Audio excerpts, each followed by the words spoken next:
asi treba povedať, že celý ten projekt bol pre nás všetkých riadna drina.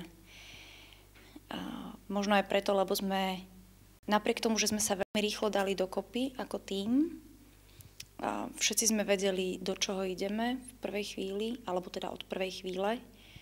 A napriek tomu nikto z nás nemusel žiadnym zásadným spôsobom spustiť zo svojich bežných povinností. A napriek tomu sme všetci na tom projekte urobili ten svoj diel práce s absolútnym nasadením, alebo teda chcem veriť tomu, že všetci robili s absolútnym nasadením.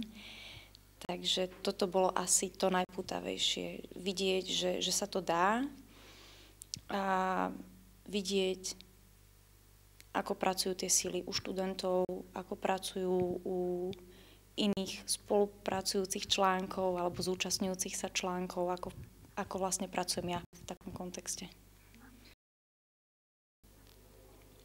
Každé slovo, ktoré odznie v tomto projekte, má svoju váhu. A ja verím, že žiadne slovo, ktoré vôbec bolo povedané a dostalo sa vo finálnej podobe po prestrihaní do toho videa, žiadne to slovo nebolo zbytočné.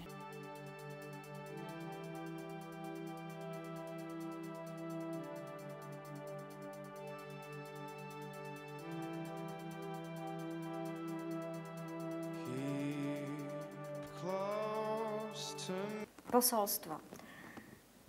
Ľudia, ktorí budú sledovať medailóny, predpokladám, že budú primárne sledovať autorov jednotlivých projektov. To znamená pani Conway, pána Mesežníkova, pána Dzurindu.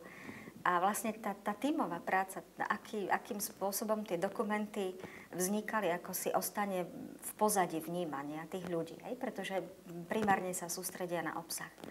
V každom prípade, keď by som mohla niečo odkázať, tak by som hrdo povedala, to, čo sledujete, je práca študentov našej Prešovskej univerzity, odboru alebo programu Masmediálne štúdia.